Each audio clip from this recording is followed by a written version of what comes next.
2 weeks after I'd been down to Los Angeles, he calls me and says, come and pick me up at the airport and take me to my Uncle Marty's, where, of course, I know where his Uncle Marty lived. It's where we used to pick him up when he was younger. He sat me down at the couch at Uncle Marty's and told me he was going to make this movie. And at that point, I became extraordinarily emotional because I saw everything in 3D perfect focus, you know. I could look at my past and see how it all came together for that moment. It instantly validated everything that I'd been through, you know, existing in the metal underground for 30 years, and here comes an incredible Hollywood screenwriter who's going to make a movie about and a testimonial of the facts that what this has been about, you know. So this is going to be the prime example of what metal is, you know, from my view. And I could, at that moment, it wasn't just about my past. I could see the future, and the way I looked at it, almost as if it was in the past, and I looked at it like, this is how I made it. After all is said and done, and after everything I've been through, that's how it ended up happening, which is fine, because what's really, really beautiful about all of it, we did all of this our own way. We never sold out. We never got on a major record companies so that we would lose our grip. We were always able to maintain and stay with our audience. We have a full-on underground audience that has been there for us all through the years. I mean, we've recorded 13 albums, studio albums, never mind all the other offshoot stuff that the stuff has appeared on. So we've always been successful to a certain level, but not on a commercial sense, which is a great prime example of what metal really is. You got 4 or 5 big bands. Other than that, you got thousands of underground bands.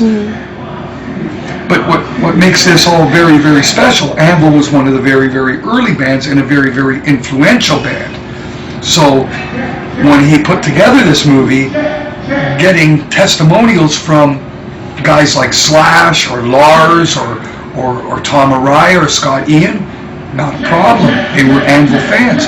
I met Scott Ian in 1981 at a rock show that we did for Johnny Z, who is basically the guy who discovered Metallica. Never mind Anthrax and everything. It was, you know, Anvil. He discovered Anvil. We were Johnny Z's first endeavor. But unfortunately, like everything else, we were signed to that Canadian label, an independent Canadian label who refused to license our music, and we eventually built up enough of a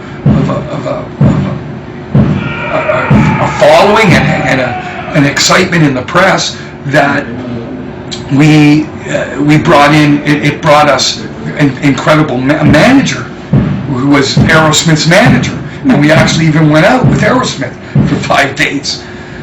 But unfortunately for poor David Krebs, he couldn't get the Canadian people to license the first 3 or 4 albums in the United States. So his hands were tied.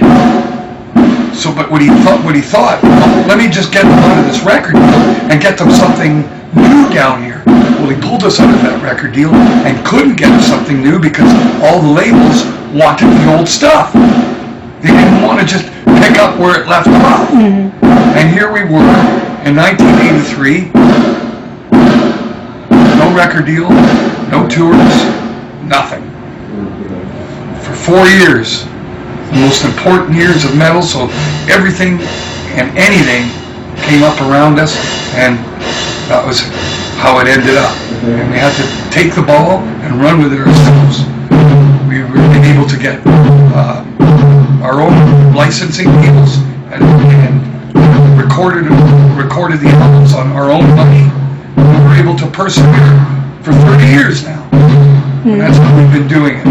So we're real proud, hard-working rockers who will never, ever give it up. We're going to go away, and we're still not going to go away.